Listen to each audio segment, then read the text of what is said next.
Now that we've covered addition, let's take a look at subtraction. The same idea, or the same thing to note, is that you have to line up the decimal points and fill in your zero placeholders. Then you've got to follow those integer rules. We know that the integer rules for subtraction were what messed everybody up when we did it with integers. So we've got to make sure that we follow the rules and pay attention so that we can do really well with decimals. All right, taking a look at the first example. We have negative 12 minus 9.2. We know that the first thing we have to do is to add the opposite.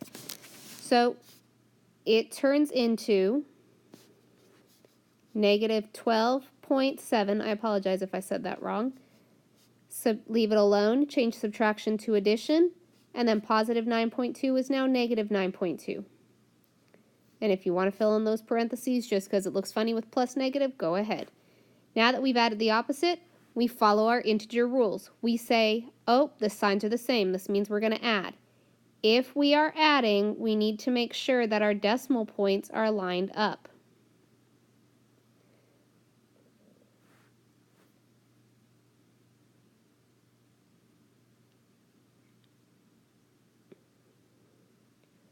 So notice that I've lined up my decimal points, and we have one placeholder to fill in. It's underneath the 1. So now we can go through and we can add up. 7 plus 2 is 9. Bring down your decimal point. 2 plus 9 is 11. Write the 1 and then carry the 1 to the other or over. And 1 plus 1 is 2. We end up with 21.9. The last step to following the integer rules is to keep the sign. They were negative, so we're going to add a negative. So negative 12.7 minus 9.2 is negative 21.9.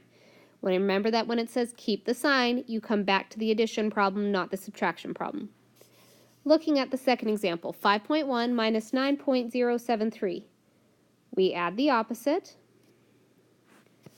and you get 5.1 is left alone.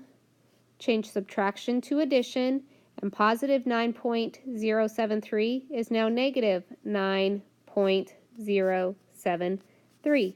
Again, if you want to put the parentheses in just to make it so that a little easier to see, go ahead. So to write this, we say, hey, or the operation we need to do following the integer rules is the signs are different, so we're going to subtract 9.073 minus 5.1. We lined up the decimal points, and we have to fill in 2 zeros after the 1. And now we can go through and do our subtraction. 3 minus 0 is 3. 7 minus 0 is 7. We can't do 0 minus 1, so we borrow from the 9. 9 becomes an 8, and the 0 becomes a 10. 10 minus 1 is 9. Bring down your decimal points. 8 minus 5 is 3.